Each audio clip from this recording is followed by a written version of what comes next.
you to this press conference conclusion of the second U.S.-Mexico high-level economic dialogue. This is the second annual meeting. We have with us the Secretary of the Economy of Mexico, Tatiana Cloutier, the Secretary of the Department of State, Antony Blinken, and the Foreign Minister of Mexico, Marcelo Ebrard, and the Secretary of Commerce of the United States, Gina Raimondo. Yes, Secretary Cloutier, would you like to take the floor, please, madam? Yes, good afternoon, everyone. We want to share with you. We want to tell you we're just so happy to be finishing this second U.S.-Mexico high-level economic dialogue. After 2013, we hadn't had this dialogue, and we're so happy to be holding this HLED. We're so happy last year we went to Washington, and being there, we made the commitment of moving forward on very concrete activities for us to have concrete actions and accomplishments. I remember, and this is something that I tell Gina about in a meeting we had in her office, and we said we have to really do things that will be moving forward very fast. Well, today the second meeting time becomes an increasingly important factor because we have to show results. We have to have deliverables, and we have to move faster because the moment it is of our country, the moment of our region, and this is also the moment of our relationship. And we believe this moment is going through a fundamental moment right now, and we have the possibility of making trade and commerce grow in our two countries. And to a certain degree right now as well, we have a situation that becomes even more important for us to continue working on semiconductors, for instance, cybersecurity, and everything that has to do with information and communication technologies, ICTs. And we set this on the table to continue moving forward on border infrastructure, where both nations and our activities are going to be important for us to continue developing our borders and for us to continue closing the gaps in terms of our trade activities, our commerce activities. One of the important items we mentioned is the importance of developing our labor force in many issues, but two main ones, however, that have to do with the technical work for semiconductors and ICT technologies and cybersecurity. That's of the utmost importance. And also for us to do follow up on the different agreements, and the commitment is here now. We have established this commitment for our meetings to have weekly meetings now, for us to continue having very important results. Another important item we are going to be working on, and this is something that our friends are going to be talking about, and Secretary Ebrard will be mentioning this. This has to do with work in southeastern part of Mexico and Central America, and the importance of our continuing moving forward in this relationship. All we have to do now is we want to thank, and we want to congratulate, and we want to really thank Secretary Raimondo, Secretary Blinken for the efforts made to be here with us, especially the commitment for this relationship between our two nations to continue growing, and especially for all of us to have trade and commerce and the supply chain increasingly stronger, resilient, and strengthened, where competitiveness of North America will continue being right at the core of the work we do in this U.S.-Mexico bilateral economic dialogue. Thank you so much, Mrs. Cloutier. Now, Secretary Blinken, you. Thank you very much, and good evening, everyone. Secretary Cloutier, thank you so much for your hospitality today and the work that we're doing every single day that you've laid out. And to my friend, Foreign Secretary Ebrard, Marcelo, to our colleagues, and especially to President López Obrador for the very good time that we spent with him today. We're grateful for the time that he gave us. I think today's meeting reflects the very strong partnership between our countries that has developed from day one of the Biden administration. And you see that across the administration. I'm joined today by my friend and colleague, the Secretary of Commerce, Gina Raimondo. We have the Deputy U.S. Trade Representative, Jamie White. We have other leaders across the U.S. government. You can see the breadth of Mexico-U.S. cooperation by the sheer size of our delegation today, which also includes representatives from U.S. Agency for International Development, U.S. Customs and Border Protection. So many colleagues who are not only here today, but are quite literally doing this every day, building, strengthening our cooperation. As many of you know, this December, Mexico and the United States will celebrate the 200th anniversary of our bilateral relations. Over that time, our countries have been bound by deepening familial, cultural, diplomatic, and the subject of today's discussion, economic ties. Mexico is the United States' second largest trading partner. The United States is Mexico's largest trading partner. Together, we have among the world's most skilled and integrated workforces, advanced industrial centers, a wealth of innovation hubs. When we put our strengths together, each of us becomes more competitive, our region becomes more prosperous. And what that means in concrete terms for our people is more jobs, better schools for our communities, more opportunities for small businesses, and I could go down the list. This partnership has grown stronger over the last couple of years. The United States-Mexico-Canada agreement remains our best tool for promoting North American economic competitiveness and actually delivering results for our workers. The high-level security dialogue that we will be picking up again in October is helping us tackle shared challenges like narcotics trafficking, human trafficking, as well as violence and insecurity. And the high-level economic dialogue that we held today, relaunched by our presidents, is making our economies more resilient and ensuring that we can actually take advantage of some of the opportunities that are out there, not just dealing with the challenges, but the real opportunities that we have. That was the primary topic of discussion when Secretary Raimondo and I met with President Lopez Obrador today with our colleagues. I shared and thanked President Lopez Obrador for the commitments Mexico made at the Summit of the Americas, including adopting the Los Angeles Declaration, which reflects a new regional approach to migration. We discussed shared efforts to address irregular migration in the Americas, including through humane border management policies and through expanding legal pathways and protections, as together we address the root causes of migration, something that Mexico and the United States are collaborating on in ways that we've not seen before. For example, our development agencies are working hand in hand in Central America, Northern Central America, to do just that. You just heard from Secretary Cloutier about some of the progress that we made today, the initiatives we're driving to boost competitiveness, to create good paying jobs, to accelerate North America's transition to clean energy. One of those initiatives that I think is important to underscore, and I'll also leave it to Secretary Raimondo to talk more about this, is the CHIPS and Science Act, which will provide funds to develop resilient semiconductor supply chains in North America. Major elements of the semiconductor supply chains are already well established in Mexico, with US-based companies like Intel and Skyworks conducting research and development, design, assembly, and test manufacturing in parts of Mexico. The CHIPS Act will incentivize more of this type of work. It will ensure that we can build these and other components that we need for the 21st century right here in North America.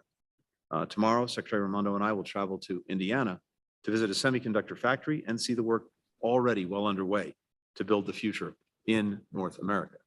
Another initiative comes through the Inflation Reduction Act, which provides, among other things, tax incentives for electric vehicles and battery components manufactured in North America.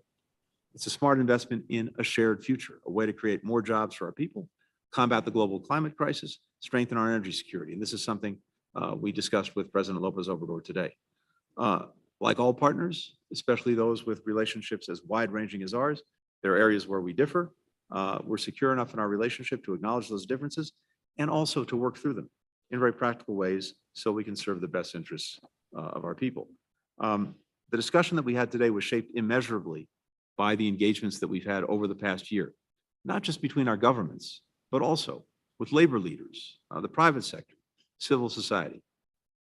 Each step of the way, they've made us better by sharing their experiences on the ground, pushing us to do more and to do better for underserved populations, partnering together to implement sustainable solutions.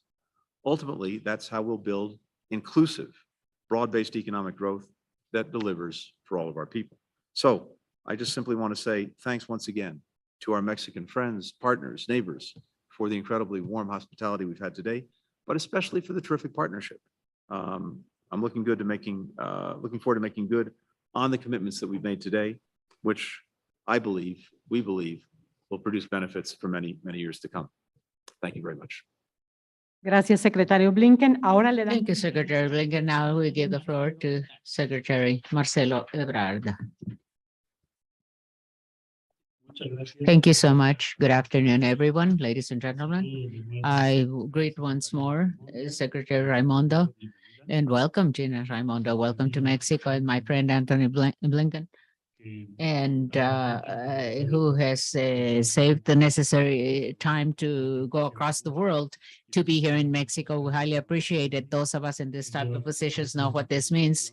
He has been sleeping on the plane for about 3 days now, and so we highly value your presence and both of your presence here. Thank you so much. Well, this has been a very successful meeting, and not only because of the cordiality, but also because we share very transcendental objectives. And there's a working plan, an action plan to do everything we have set out to accomplish the standards of this type of dialogue in international meetings. We are facing an evident success. Mexico is taking the U.S. up on its offerings. This is really something through which we have received the invitation of participating as partners, as allies that we are in different initiatives implemented by President Biden's administration. They have to do with semiconductors. They have approved a very important package on this, and Secretary Raimondo and Secretary Blinken have invited us to participate in the more intensive fashion possible. And this is a big door opening for Mexico, for the Mexican economy, years to come, starting with this year, electromobility, for instance, computers, laptops, and telecommunications. And in other words, we do have an invitation and we are receiving it maybe once in a lifetime. This is the type of invitation, just once in a lifetime. So thank you. We are taking you up on your word and we're accepting your invitation. This is what President Lopez Obrador told you personally, and that's why he wanted to be present. He invited the delegation from the United States to the National Palace. This is a historic opportunity for Mexico, and we are going to continue participating with great enthusiasm and gratitude to President Biden's administration and the U.S. Well, this means more jobs for Mexico, more integration in the future and right now as well. And we perhaps think Mexico could grow twice as much with what was proposed to Mexico today. And this means we can reduce poverty even faster in our country, and that the infrastructure of Mexico can grow faster. And this is really where this dimension of this partnership between our two countries acquires its true impact, its true face. And we spoke about many issues, as Secretary Blinken has already mentioned, migration. We're working together on migration security. We're holding a meeting in October because there's a bicentennial understanding uniting both our countries, a single action plan, a single strategy. We've been invited to go to Washington. We are going to go to DC. And I think what we're building through these different initiatives, President Biden and President Obrador's initiatives, is that we have certainty about the future. And this is something we share: security, certainty, predictability, and everything. We're going to be working in a world that has no certainty. This is a very big value for Mexico, a very valuable principle for Mexico to have shared certainty. We have the security dialogue in October and also the Summit of North American Leaders in December.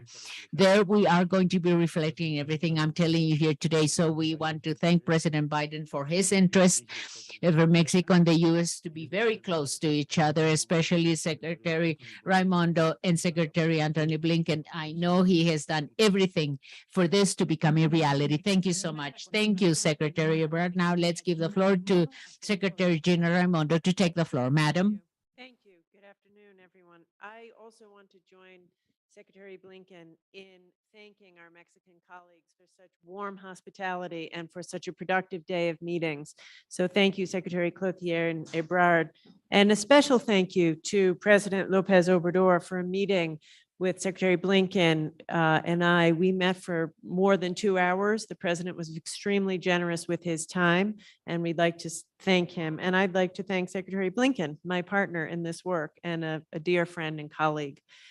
As has been said, the United States and Mexico, we know, have one of the world's largest trading relationships, which is growing and surpassing its pre-pandemic levels. The best is yet to come. The relationship, of course, is not limited to trade and economics. It includes strong historical, familial, and cultural ties. And as Tony said, as our countries prepare to celebrate 200 years of bilateral relations, we will continue to build back together as neighbors and as longstanding partners. Just a year ago, our two governments restarted the high-level economic dialogue to re-engage in positive economic and commercial dialogue and advance our shared prosperities. Our first meeting was in Washington, D.C. about a year ago, and here we are today, thrilled to be here in Mexico. The goal of this high-level economic dialogue is to make it easier for our countries to trade, invest, and innovate. And when you trade, invest, and innovate, you create prosperity and you create jobs. And that's what this is about: shared prosperity and job creation for the people of Mexico and the people of the United States. And as we discussed today with President López Obrador, that means opportunity for everyone at every level. I'm thrilled with the progress we made today on issues ranging from climate change to semiconductors to supply chains. Together, we're bolstering our supply chains and our energy security while creating jobs on both sides of the border. Huge thanks to President Biden's leadership. Because of that leadership, the United States is making massive new investments in both our domestic semiconductor industry and clean energy. But the benefits of those investments in the Inflation Reduction Act and the CHIPS Act will not be limited to the United States. These investments are going to create jobs and opportunities for Mexican workers and businesses, small businesses in Mexico, as well as large businesses. And of course, I'm especially pleased that the CHIPS and Science Act includes funding that will help us work with partner countries to strengthen our semiconductor supply chains.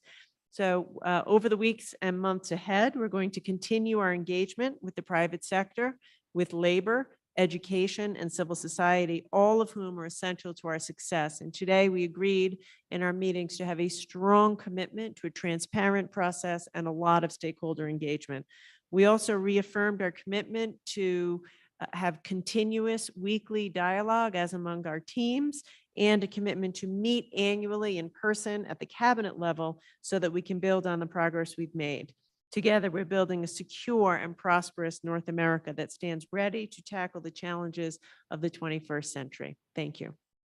Muchas gracias, Secretaria Raimondo. Para continuar con este. Thank you, Secretary Raimondo. To continue with our press conference, the Q&A session, yes.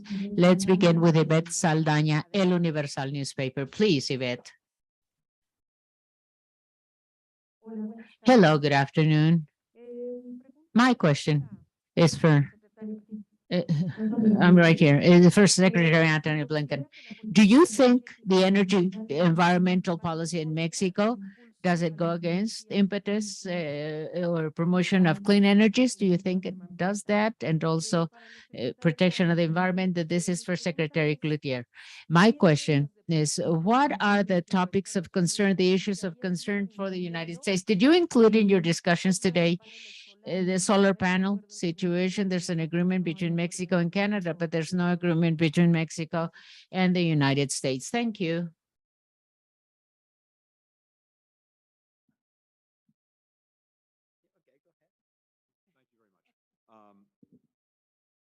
Two things. I think it's evident from the conversations that we had today, as well as the work that we've been doing over many months, that we see the United States and Mexico see a shared opportunity to build an energy future that advances our climate goals, that advances sustainable growth, and that creates new opportunities. And one of the things that we focused on in our conversation today with President Lopez Obrador is something that has been, I think, a driving vision for him. And that is the integration of our economies and the integration of North America. And one of the ways that we're doing that is through clean energy. We have the potential, as you heard Secretary Raimondo discuss, including through some of the facilities made available in new legislation in the United States, to be leaders in, for example, producing electric vehicles together. Our countries have a shared commitment, for example, to see that by the year 2030, 50% of vehicle sales are electric vehicles. But we should be making them together. And we now have further incentives to do just that. We're going to be strengthening our supply chains more broadly. But a lot of the focus will be on producing clean energy, but also in doing that, producing good jobs. And in fact, in many cases, better paying jobs that will really be the jobs of the future. So this was very much a part of the conversation that we had with the president today. And I believe very much part of Mexico's vision as he described it to us. I don't want to put words in his mouth, but that was certainly what I heard. And I would invite my friend, the secretary, to elaborate on that if you'd like. Okay, bueno. La verdad es que Well, the truth is that we didn't talk about concerns or preoccupations. We spoke about occupations, and this is what we are occupying our time in. Part of the things we discussed today and things we've been working on, I said this from the beginning. In the morning, for instance, we were working with the private sector, with the academy, and with the governments to create a road map for us to solve problems. This means occupying our time in this. It's been a year now working on semiconductors and the supply chain for semiconductors, how to integrate the supply chain, how to continue working in the development of our labor force capable of facing new challenges on semiconductors. So Gina invited us to expand this margin for us to go get more things and to develop our labor force in cybersecurity, for instance. And right now, well, we're working on this. Next week, we are going to, Monica Duhem is going to Palo Alto to work on semiconductors with an academy that can be strengthening development of our labor force in Mexico. Monica has been working with the area of Deputy Secretary de la Mora and the supply chain for semiconductors. And just to go into what Secretary Blinken was just saying, well, the president said something that is very interesting. This is something I think you had already heard in the president's morning press conference. The Sonora plant is a very important development for Sonora to become a space of clean energy, a space where we are going to be working with the entire supply chain from the extraction of lithium with the value chain to reach electromobility and zero emission vehicles. So we're not worried, we're not preoccupied, we're occupied, and we shall continue being occupied in those issues. Thank you. Thank you, Secretary. Now let's give the floor to Anna Swenson, New York Times. Please go ahead. Hi, thank you so much. Secretary Blinken, on the energy dispute between the United States and Mexico, I understand there is a formal dispute settlement process under the U.S.-Mexico-Canada agreement, but were there efforts made outside of that today to resolve the issue? Secretary Raimondo, on the energy issue, did you share any concerns with Mexico that U.S. businesses have about government interference or fair treatment when operating here? And Secretary Ebrard and Secretary Cloutier, I'd welcome your response on the energy issue. I'm also curious, did your discussion today touch on Mexican security issues and any disruptions that's caused to trade or border security? Thank you so much. Dispute settlement under international agreements is a normal part of trade relationships, even among the closest of partners. And the USMCA has this mechanism. Mexico has used it. We're using it. And if there's a difference, it's a very good way to resolve it and to do it in a way that actually inspires confidence in investors in predictability and stability in the application of the agreement and the broader relationship. So that is going forward. But I think what's very important, and it's something that Secretary Cloutier said as well, is that even as we might have an issue where we're trying to resolve a difference, we are moving full speed ahead in the further integration of our economies and in building the most competitive region in the world. And we're doing that, as you've heard, through the work on supply chains, strengthening the work that we're doing together in building a clean energy economy, work on semiconductors, et cetera. So I think the most important thing to say is we're making very demonstrable and clear progress in a whole host of areas, many of which were covered by the economic dialogue today. A mí me encanta como lo pone el I secretario. truly love the way Secretary Blinken is saying this because he says USMCA has dispute settled mechanisms. We have to use them in case there are any differences or dispute. Nonetheless, part of what we said this afternoon, I think that was very important, and it's not in vain. I mean that the high-level economic dialogue starts with the word dialogue, and this is part of the things we discussed with President López Obrador in terms of energy to solve things through this disputes through this dispute settlement mechanism, and the USMCA has that, and that's exactly what we're doing right now. There's interest on both parts to walk together to find solutions, and this is what I wanted to say. I give the floor to Foreign Minister Ebrard. Thank you so much. Yes, I coincide with Secretary Blinken and Secretary Cloutier. Consultations are part of an already established process with the foreseeability or predictability. It allows us to have this mechanism to settle disputes, and this is the way it was foreseen in USMCA. And today, that wasn't the objective of the meeting. We're in the process of a dialogue, and we hope we'll reach an agreement in terms of that dialogue. I cannot reveal anything else because it's confidential information. And now, in terms of security, I wanted to say briefly that there's an action plan for the first time. This is a joint Mexico-US for the first time. In the meeting we're going to be holding in October is to exchange results we have. Where are we at? What else can we do? We've been working so much with a common action plan, and this is very important because Secretary Blinken is co-author of that understanding, which is translated into actions in a common plan. And yes, we're very optimistic and we see it very positively. Question, Anna. As has been said, we didn't talk extensively about it, but I would only add that, what businesses are seeking is predictability, fairness, and transparency. And I think that that is true of every business everywhere in the world.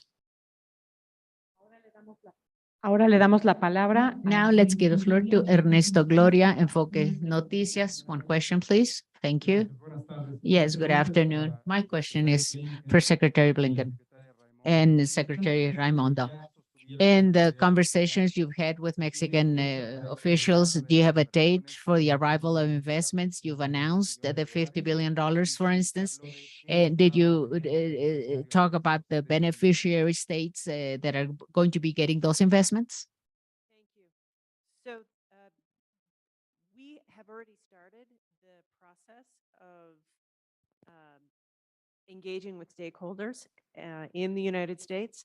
And we expect that the first money will be invested in the first half of next year. But I can tell you that the fact that Congress passed the legislation has already unlocked billions of dollars of capital from businesses. So today, for example, as we're here, a company called Micron made a multi-billion-dollar investment of a new manufacturing facility in Idaho. That's one example. Intel has already made a big investment. So the fact that these companies have the certainty that the CHIPS Act passed has already unlocked a great deal of capital. The opportunity, I think, for Mexico is not just in the manufacturing facilities, but in testing, packaging, and assembly. Now in China and Taiwan, there's about 60, the testing, packaging, and assembly industry for semiconductors is a $60 billion industry. In North America, it's $3 billion. So there is a huge opportunity for growth in North America and job creation just in the semiconductor supply chain. And as we discussed today, that doesn't even include the jobs for printed circuit boards, printers, computers. So we're really very excited about the opportunities for job creation in Mexico and in the United States on account of the CHIPS Act. Muchas gracias. La última pregunta. Thank you. The last question, Brian Marlowe, Bloomberg. Yes, one question, please, from Bloomberg.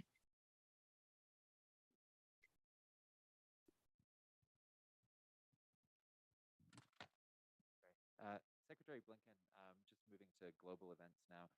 We've seen some stunning developments on the battlefields in Ukraine, with Ukrainian forces making unprecedented gains in recent days. I'm wondering if you could give your perspective on what the last few days mean for the overall direction of the war, the role the US and allies have played in the lead up to the counteroffensive, and what it might mean for broader efforts to eventually end the conflict. And just one other question on the JCPOA. There appears to be growing pessimism, not just in Israel, but also now in Europe, about the prospect of a deal, particularly in the near term, with some suggesting any negotiated settlement may have to wait until after the US midterm elections. I'm just wondering if we could get your own assessment of the current timeline on those negotiations and your own view on any eventual settlement. Thanks.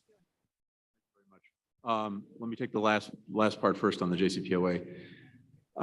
What we've seen over the last week or so in Iran's response to the proposal put forward by the European Union is clearly a step backward, and makes prospects for an agreement in the near term, I would say, unlikely. And you've heard the European Union, and in particular, you've heard the so-called E3, Germany, France, and the UK, pronounce themselves on the latest developments. I can't give you a timeline except to say, again, that Iran seems either unwilling or unable to do what is necessary to reach an agreement, and they continue to try to introduce extraneous issues to the negotiation that make an agreement less likely. But certainly what we've seen in the last week is a step backward away from the likelihood of any kind of near-term agreement. In terms of Ukraine and the situation there, a few things. As you know, I was there last week and had an opportunity to spend time with President Zelensky and members of his administration to hear in detail about the work that they were doing on the counteroffensive that was recently initiated in southern Ukraine, but also, as we've seen, in the northeast, in and around Kharkiv. And what they have done is been very methodically planned out. And of course, it's benefited from significant support from the United States and many other countries in terms of making sure that Ukraine has in its hands the equipment it needs to prosecute this counteroffensive, which has one clear purpose: to take back the land that was seized by Russia's aggression. And this is early days still, so I think it would be wrong to predict exactly where this will go, when it will get there, and how it will get there. But clearly, we've seen significant progress by the Ukrainians, particularly in the northeast, and that is a product, as I said, of the support we provided. But first and foremost, it's a product of the extraordinary courage and resilience of the Ukrainian armed forces and the Ukrainian people. That's the biggest difference maker. And as I've had the occasion to say, fundamentally, Ukraine is fighting for its homeland, for its future. The Russians who are there are not. Ukraine is not theirs. Ukraine does not belong to Russia. It belongs to the Ukrainian people.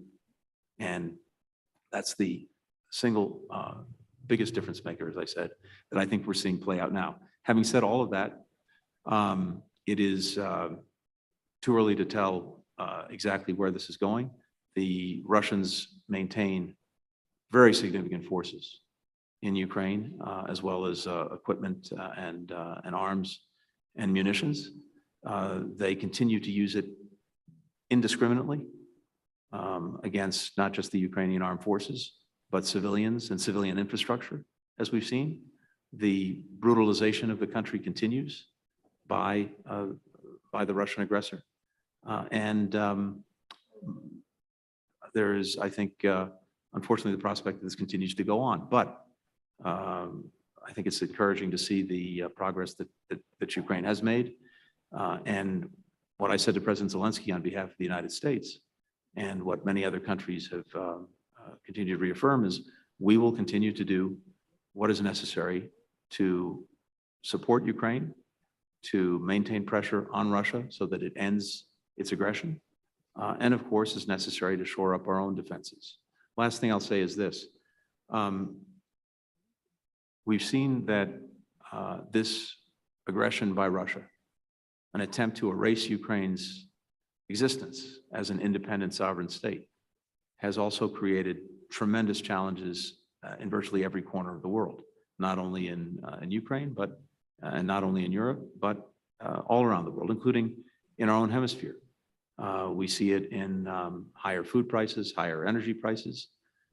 We also see it in the assault that Russia's engaged in on the very principles of the international system that are necessary for keeping peace and security, that should be of interest to every country. The notion that sovereignty matters, territorial integrity matters, independence matters. And I think what you're seeing from countries around the world is a strong desire that this aggression cease and that the second and third order consequences are, as a result, diminished. That's very important too. So bottom line is this. Russia committed this aggression. I think given the price that it's paying, it can and should stop it. De parte de la Secretaría de Economía, agradecemos. On behalf of the Ministry of Economy, thank you so much for being here in person and our live transmission as well, the streaming process. Thank you so much. Thank you for attending this U.S.-Mexico High-Level Economic Dialogue, the second annual meeting. Thank you so much and see you next time. Good afternoon.